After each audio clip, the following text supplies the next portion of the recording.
ERP यानी exposure and response prevention cognitive behavioural therapy की एक बहुत महत्वपूर्ण तकनीक है, जिसे OCD के सबसे प्रभावी उपचारों में माना जाता है। सरल भाषा में समझें तो ERP का मतलब है, जिस चीज, विचार, डर या अनसर्टेनिटी से OCD ट्रिगर होता है, उसके सामने धीरे धीरे जाना, एक्सपोजर, और फिर उस डर को शांत करने के लिए जो कंपल्शंस या सेफ्टी बिहेवियर्स किए जाते हैं, उन्हें रोकना या कम करना, रिस्पॉन्स प्रिवेंशन। OCD में असली समस्या केवल इंट्रूसिव थॉट्स नहीं होते, बल्कि उन थॉट्स के बाद एंग्जाइटी कम करने के लिए बार बार सर्टेनिटी ढूंढने, चेकिंग करने, रीअश्योरेंस लेने, अवॉइड करने या मेंटली एनालाइज करने की आदत होती है। ERP उसी चक्र को धीरे धीरे तोड़ने का अभ्यास है। उदाहरण के लिए, अगर किसी को फियर हो कि कहीं मेरी नज़र गलत जगह न चली जाए, तो उसका माइंड बार बार नज़र मॉनिटर कर सकता है, लोगों के रिएक्शंस चेक कर सकता है, आई कांटेक्ट अवॉइड कर सकता है या मेंटली खुद को रीअश्योर कर सकता है।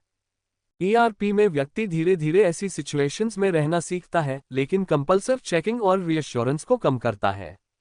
शुरुआत में एंग्जाइटी बढ़ सकती है, लेकिन धीरे धीरे ब्रेन सीखने लगता है कि एंग्जाइटी बिना कंपल्शंस के भी अपने आप कम हो सकती है और हर इंट्रूसिव थॉट किसी वास्तविक खतरे का संकेत नहीं होता। ERP का मूल सिद्धांत लगभग सभी OCD थीम्स में समान रहता है, यानी trigger, obsession, anxiety, compulsion, temporary relief, OCD stronger, लेकिन एक्सपोजर एक्सरसाइजेज हर थीम और व्यक्ति के अनुसार अलग होती हैं।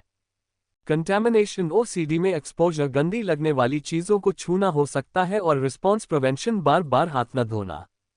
चेकिंग OCD में एक्सपोजर दूर लॉक करके बाहर निकलना हो सकता है और रिस्पॉन्स प्रिवेंशन बार बार वापस जाकर चेक न करना।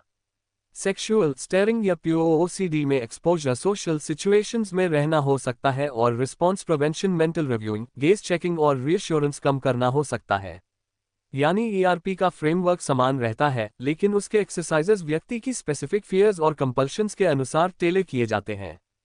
जहां तक सवाल है कि ERP केवल थेरेपिस्ट की देखरेख में की जा सकती है या खुद से भी, तो आइडियली शुरुआत किसी ट्रेन्ड OCD थेरेपिस्ट या साइकियाट्रिस्ट की गाइडेंस में करना बेहतर माना जाता है, खासकर अगर OCD सिवियर हो, बहुत पुराने समय से हो, डिप्रेशन या पैनिक के साथ हो, या कंपल्शंस बहुत सटल और कंफ्यूजिंग हो। कई बार व्यक्ति कंपल्शंस को ही ERP समझने लगता है या बहुत हार्श एक्सपोजर कर बैठता है, जिससे फ्रस्ट्रेशन बढ़ सकती है। थेरेपिस्ट ये पहचानने में मदद करता है कि कौन सी चीज एक्सपोजर है और कौन सी हिडन कंपल्शन। हालांकि माइल्ड टू मॉडरेट OCD वाले कुछ लोग books, psycho education, self awareness और सही ERP प्रिंसिपल्स समझकर खुद से भी काफी इंप्रूवमेंट कर लेते हैं।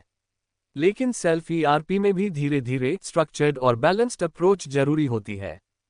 ERP हमेशा ग्रेजुअल तरीके से की जाती है, क्योंकि अगर व्यक्ति सीधे सबसे बड़े डर का सामना करने लगे तो वह ओवरवेल्म हो सकता है और कंपल्शंस और बढ़ सकती हैं।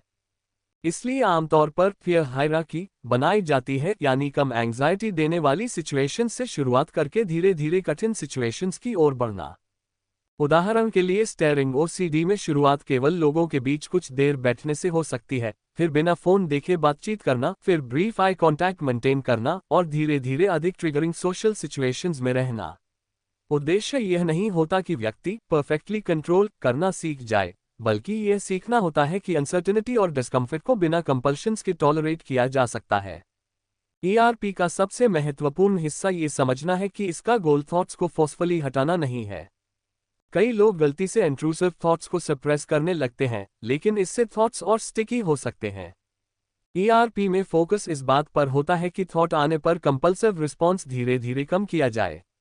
उदाहरण के लिए, थॉट आया कहीं मैंने गलत देखा हो, तो तुरंत मेंटली प्रूव करने या बार बार चेक करने की बजाय व्यक्ति धीरे धीरे ये टॉलरेट करना सीखता है, मे भी देखा हो, मे भी नहीं, मुझे अभी 100% सर्टेनिटी की जरूरत नहीं।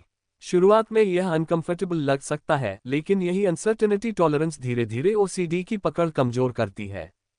ERP में प्रोग्रेस का मतलब हमेशा थॉट्स का पूरी तरह गायब हो जाना नहीं होता। अक्सर प्रोग्रेस इस रूप में दिखती है कि थॉट्स कम स्टिकी लगने लगते हैं, कंपल्शंस कम होने लगती हैं, एंग्जाइटी जल्दी सेटल हो जाती है, अवॉइडेंस कम हो जाता है और व्यक्ति नॉर्मल लाइफ में ज्यादा प्रेजेंट रहने लगता है। धीरे धीरे ब्रेन रिलर्न करता है कि इंट्रूसिव थॉट्स खतरनाक नहीं हैं और हर डिस्कम्फर्ट को तुरंत न्यूट्रलाइज करने की जरूरत नहीं है।